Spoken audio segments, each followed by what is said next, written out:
ଆରେ ମୋ ପାଖରେ ତ ଗୋଟେ ଭଲ କ୍ୟାମେରା ନାହିଁ ଯୋଉଟାରେ କି ମୁଁ ଭିଡିଓ ବନେଇବି। ମୋ ପାଖରେ ଗୋଟେ ଭଲ ମାଇକ୍ ନାହିଁ ଯୋଉଟାରେ କି ମୋ ଭଏସ ପୁରା ଲାଉଡଲି ଭଲ ଶୁଣାଯିବ। ଆଉ ମୁଁ ସୁନ୍ଦର ବି ଦେଖାଯାଏନି। ଆଉ ମୋ ବ୍ୟାକଗ୍ରାଉଣ୍ଡ ଟା ବି ବେଟର ହବା ଦରକାର, ମାନେ ମୋ ବ୍ୟାକଗ୍ରାଉଣ୍ଡ ବି ବହୁତ ସୁନ୍ଦର ହବା ଦରକାର। ଯୋଉମାନେ ଏମିତି ଭାବୁଛ ଯେ ଏଇଟା ଥିଲେ ମୁଁ ଫେମସ ହେଇଯିବି, ସେଇଟା ଥିଲେ ଫେମସ ହେଇଯିବି, ମାନେ ତୁମ ପାଖରେ ଫୋନ ଅଛି, ତୁମ ପାଖରେ ଫୋନ ଅଛି, ନିଜ ଫୋନର କ୍ୟାମେରାଟା ହିଁ ତମ ପାଇଁ ସବୁଠାରୁ ୱାର୍ଲଡର ବେଷ୍ଟ କ୍ୟାମେରା।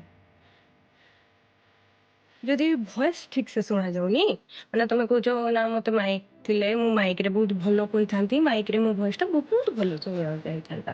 ଠିକ ଅଛି, ଫୋନ ଅଛି, ଫୋନକୁ ଉଲଟାଅ, ଏଇଠି ଲାଉଡଲି ଭଏସରେ କହିବ ଓଲଟେକି, hey guys welcome back to my YouTube channel. Direct point କଥା, ଠିକ ଅଛି। ତାପରେ ତମେ କହୁଛ ଯେ ମୁଁ ସୁନ୍ଦର ଦେଖାଯାଏନି, ସୁନ୍ଦର ସୁନ୍ଦର ମ୍ୟାଟର କରେନି। ତାପରେ କହୁଛ କି ଯେ ମୋ ବ୍ୟାକଗ୍ରାଉଣ୍ଡ ଟା ବି ବେଟର ହବା ଦରକାର, ବହୁତ ସୁନ୍ଦର ହବା ଦରକାର। ଦେଖୁନ ମୋ ବ୍ୟାକଗ୍ରାଉଣ୍ଡରେ କିଛି ଅଛି? ଅଛି କି କିଛି ନାହିଁ ନା।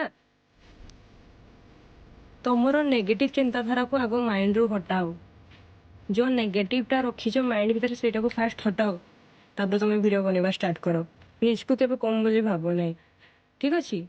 ଏଇ ମାଇଣ୍ଡରେ ଯେତେ ନେଗେଟିଭ ଚିନ୍ତାଧାରା ଅଛି ତାକୁ ଆଗ ହଟାଅ, ତାକୁ ହଟେଇକି ଭିଡିଓ ବନେଇବା ଷ୍ଟାର୍ଟ କର।